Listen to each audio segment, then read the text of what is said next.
好，这个系列非常沉重哦，然后批判性的意味很重，它比较接近我上一个作品《礼物》，对 ，It 的那个，我觉得它是它的2部曲。我讲的一样是我觉得身处在目前这样的当今这样的社会的氛围下面的一个体制跟一个强权跟弱势的人的一些状态。对，那其实我其实很一直很抗拒在我的图像里面加文字，因为我在思考一件事情，小说可以不用没有图，一样可以出成一本书，可是绘本一定要有字，不然人家会看不懂。就怎么听起来好像字都很重要，所以我在思考这件事情。很多人会说，我看不太懂你在画什么，可不可以加一些字在旁边？这让我思考到一件事情，你们可以去想想看。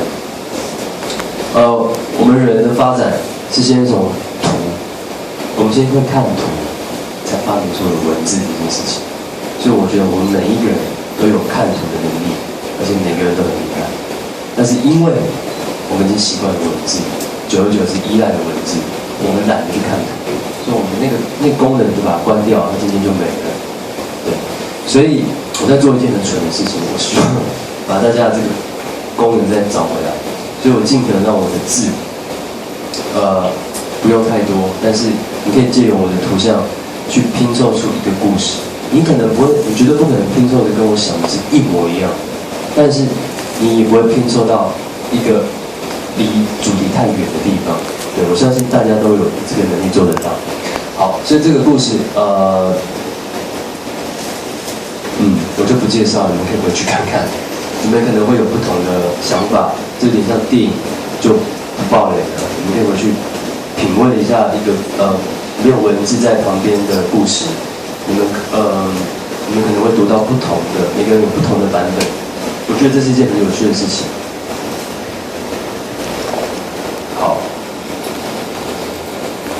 好，这个是好，这跳过这个我要介绍。然后礼物其实在讲是公平正义。大家应该都知道这个系列对不对？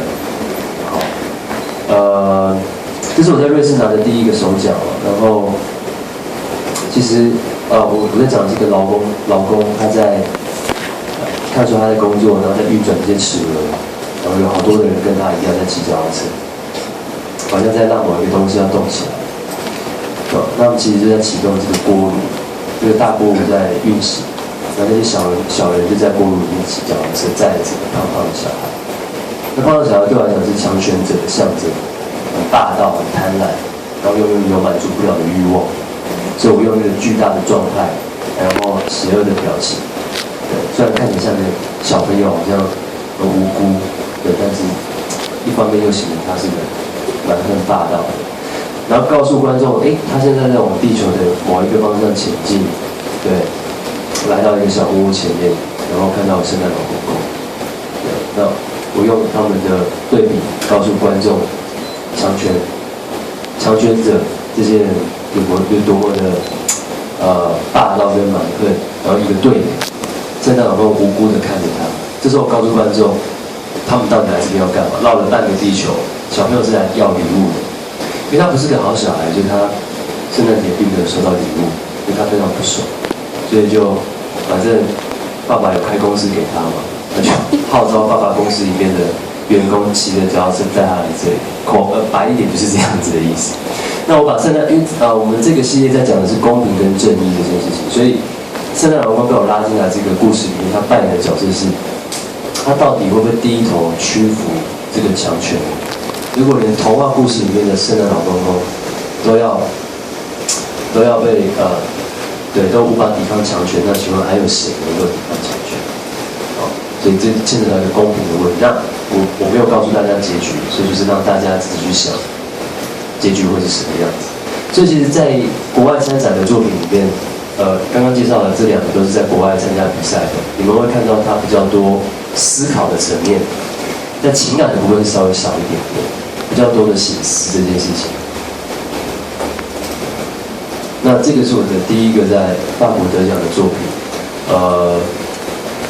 你可以看得出来，当时我的画风还是有一点可爱的状态，但是其实也是在讲，因为我觉得这个议题是比较沉重的，那我希望透过鲜明一点的角色，让大家去了解这个故事，比较正面的东西。好，这故事大家都知道吗？不知道，好，这样，一开始是个垃圾山，小朋友一个清道夫在那边捡垃圾，捡，突然间有一个烟囱在讲话，像水管的东西在讲话，可是那个讲出来的东西是乱码，在我写出来是乱码，就我们也看不懂是什么，但是只有小朋友听得懂，小朋友天马行空，常常自言自语，对，他们会自己发明各种语言，这是我在小朋友身上得到的灵感。对，我就有一个认识一个小朋友，7岁的小孩，每天都会拿他发明的新的语言跟我讲话，然后我就在想我要怎么回复他。有一天我就想，那我也试着用我自己发明的语言回复他。没想到我们就沟通了20分钟，我觉得蛮有趣的。有时候做一些白痴的事情，其实也会帮助到自己得到一些灵感。好，那我在小朋友身上得到很多灵感，很难想象自己曾经也是一个小朋友，充满无限可能、无限幻想。好，那这个小男孩就过来跟这个水管讲话，说：“你需要帮忙吗？我该怎么样帮助你？”水管就叭叭讲了一堆话，我看不懂。所以他说：“好吧。”于是我们看到下一个画面，我们看到他在拔这个水管，所以我们可以知道水管刚刚在请求他帮他拔出来。拔完之后呢，喷出了一堆黑黑的东西，所以我就用分镜的方式让大家慢慢看到，原来垃圾山是在金鱼的身上。然后金鱼它是哺乳类动物，它不需要换气，那个水管卡在那里，它没办法呼吸。其实我背后在隐喻的就是我们也是哺乳类嘛。那金鱼是地球上最大的哺乳类代表，就这两个之间是有一些关联的。金鱼需要呼吸，我们也需要呼吸。那我们如果再继续让不重视我们生态的问题，不重视我们我们带给这个生态的这些不好的影响，不再去重视这件事情，也许未来的世界就会变成这个样子。以后我们要居住在哺乳类的金鱼的身上，然后就连住在他们身上，我们还是在制造垃圾这件事情。所以这个我们会发现，在国外参加的，我在国外得奖的作品或者唱的作品，它其实很多层面都是在醒思的部分。所以这个部分的作品比较难被商业化。好，那这个就是以同样的系列去延伸，然后是帮外交部做的一个国际的环保组织的海报之类的。对，而且概念讲的是一样，只是我只能用一张去讲完这件事情。黄色小鸭其实代表的是塑胶制品，塑胶绝对是危害环境最大的一个凶手，因为它不能溶解。对。那外表看起来可爱的黄色小鸭，其实背后象征的是很多很可怕的事情，大概是在讲这件事情。那我设计了2个版本，一个是直的，一个是横的。好，这个是我更早以前的作品，在韩国首尔拿的一个奖。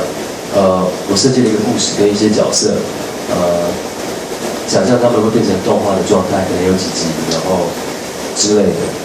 这是我很早期以前的风格。好，然后这个是他们变成商品的状态。好，这个是我自己目前为止合作到现在最喜欢的一个案子。我跟美国的一个，他们是做显示卡的，一个厂商合作。对，然后他们非常专业哦，他们想要做，他们其实是在研发科技产品，好比手绘板，好比等等之类的。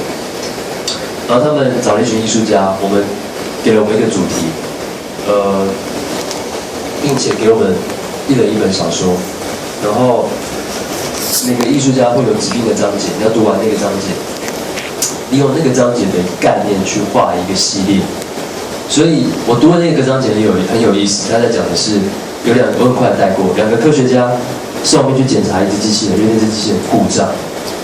这2个厉害的科学家在研究这些机器人，没有问题啊，所有的功能都是正常，所有的数据都是正常的，它没有故障啊。可是为什么它在某一些时候就会出现一些怪怪的症状？比如说它会自残啊，或是干嘛的？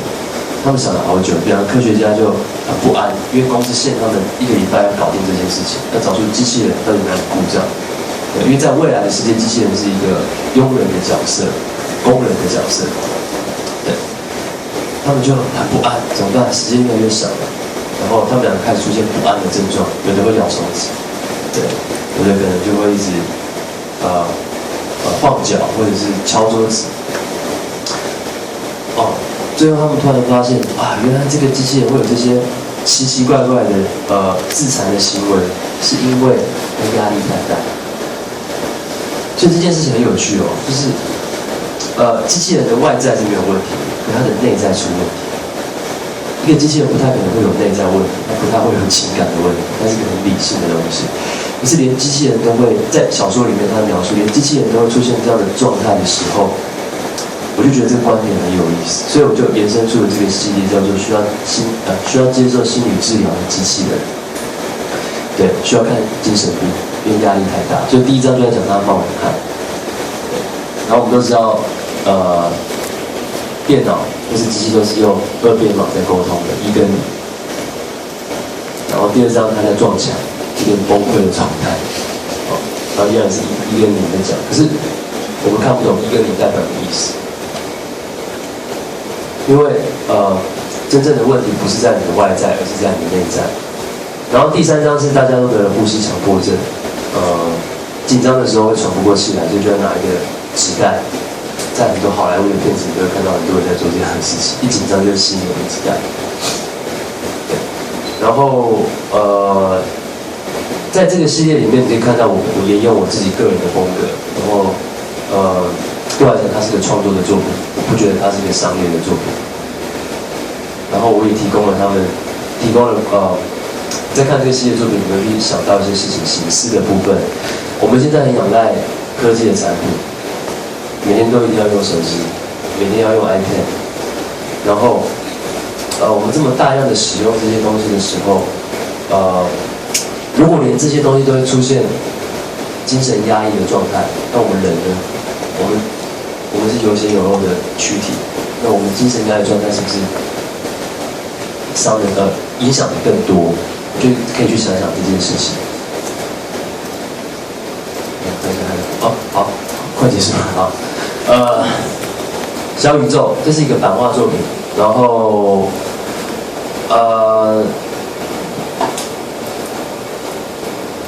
我其实不是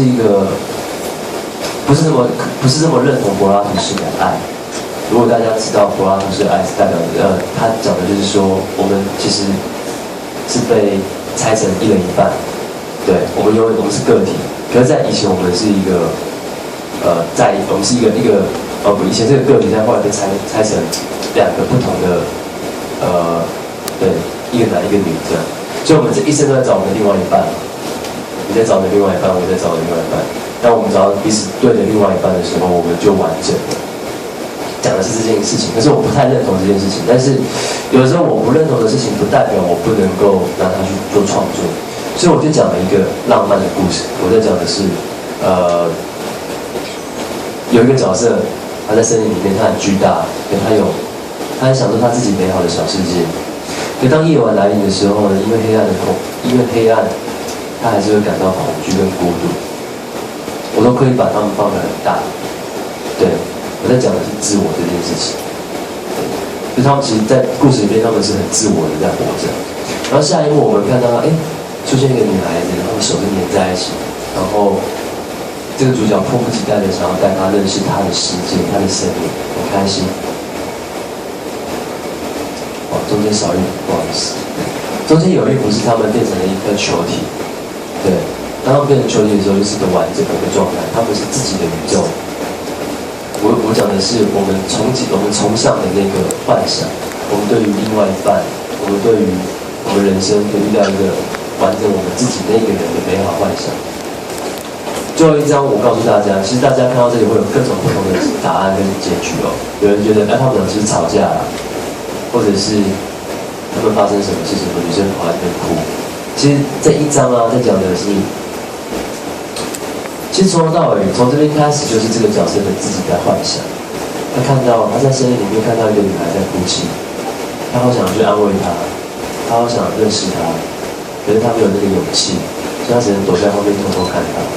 那女孩子在哭泣，是因为她被制约了，会看到小石头把她围住。其实你轻轻的一跨过去就没有事了。我讲的是制约这件事，我们看不到制约这个东西，它明明是无形的，可是我们却被它困住，动弹不得。你在讲的是这件事情，所以很多的不快乐可能来自于被制约这件事情。好，大概是这个作品在讲的一个概念。